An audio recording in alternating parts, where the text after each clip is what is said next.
اعوذ باللہ من الشیطان الرجیم بسم اللہ الرحمن الرحیم۔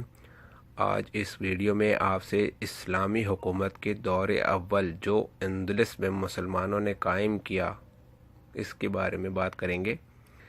اندلس کا ملک مرکز خلافت یعنی دمشق سے بہت زیادہ فاصلے پر واقع تھا۔ اندلس تک پہنچنے کے لیے مسلمانوں کو قبطیوں، بربریوں وغیرہ کی قوموں کو زیر کرنا پڑا تھا۔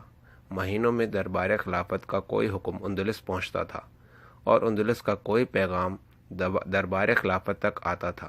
اندلس جس زمانے میں فتح ہوا، اس زمانے میں دربار خلافت اور مسلمانوں کے نامور سپہ سالار اور مدبروں کی توجہ خانگی جھگڑوں میں بہت کچھ صرف ہو رہی تھی۔ عراق و شام کے صوبوں نے مرکز خلافت کی توجہ کو اپنی طرف زیادہ مضبوط کر رکھا تھا، اس لیے اندلس کی طرف کوئی خصوصی توجہ کبھی مبذول نہ ہو سکی۔ اندلس عام طور پر گورنر افریقہ ہی کے ماتحت رہا، مگر چونکہ اندلس کی سرسبزی و شادابی اور خوش سوادی کی شہرت عام طور پر ممالک اسلامیہ میں ہو گئی تھی، اس لیے فتح اندلس کے بعد اندلس میں وہ لوگ جن کو حجاز، شام و عراق میں کوئی اہم خدمت سپرد نہ تھی، اندلس چلے گئے اور برابر جا کر وہاں آباد ہوتے گئے۔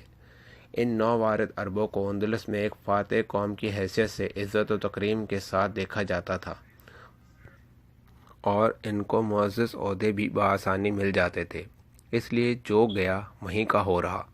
افریقہ کے بربری قبائل چھری سے زیادہ پہنچ گئے تھے اور بعد میں وہاں جاتے اور آباد ہوتے رہے، لہذا اندلس چند روز میں مسلمانوں کی ایک نو آبادی بن گیا۔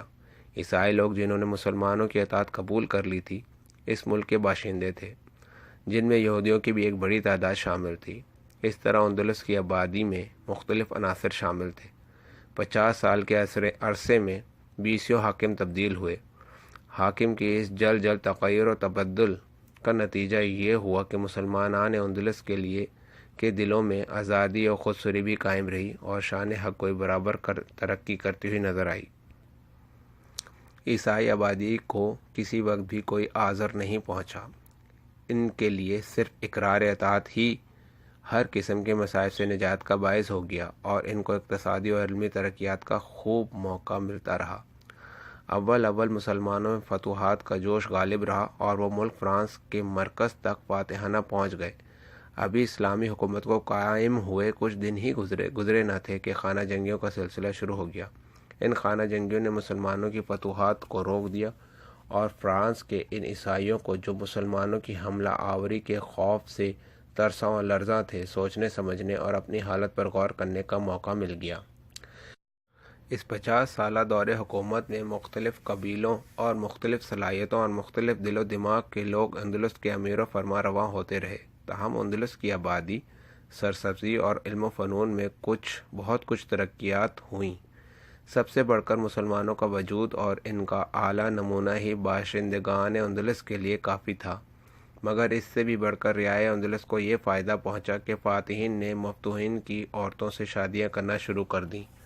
جب مسلمانوں کے گھروں میں عیسائی عورتوں سے آباد ہو گئے تو وہ ذلت اور حقارت کا خیال جو عیسائی مفتوحین کی نسبت مسلم فاتحین کے دلوں میں ہونا چاہیے تھا، خود بخود معدوم ہو گیا۔ مسلمانوں کو عیسائیوں سے ہمدردی پیدا ہو گئی اور وہ ان کی تعلیم و تربیت اور اعلیٰ اخلاق کی ترغیب دینے لگے، یہاں تک کہ ملک فرانس کے بعض حکمران جب آپس میں لڑتے تو اپنے مسلمان ہمسایوں سے فوجی امداد حاصل کرتے تھے۔ جب اول مسلمان اندلس میں داخل ہوئے اور عیسائیوں کا گاتھ سلطنت کا چراغ گل ہوا تو بہت سے پادری مزاج عیسائی اور مسلمانوں کا مقابلہ کرنے والے فوجی سپہ سالار بھاگ کر شمال کی طرف چلے گئے۔ اندلس کا جنوبی حصہ زیادہ گرم اور زرخیز اور خوش سواد تھا۔ مسلمان جنوب ہی کی طرف سے اس ملک میں داخل ہوئے تھے، لہذا وہ جنوبی صوبوں میں کثرت سے آباد ہو گئے۔ شمالی حصہ پہاڑی اور زیادہ سرد تھا۔ عربوں کو یہ شمالی حصہ پسند نہ آیا اور بہت کم مسلمان شمالی شہروں میں سکونت پذیر ہوئے۔ پہاڑی علاقہ زیادہ قیمتی اور زرخیز بھی نہ تھا۔ مسلمانوں نے اس کو فتح کر کے اپنی حکومت تو قائم کی، مگر اس کو زیادہ محبوب اور قیمتی نہ سمجھا۔ اسلامی تاریخ کے حوالے سے آئندہ آنے والی ویڈیو بھی پلیز دیکھیے گا ضرور، لائک کیجیے، اس ویڈیو کو سبسکرائب کیجیے۔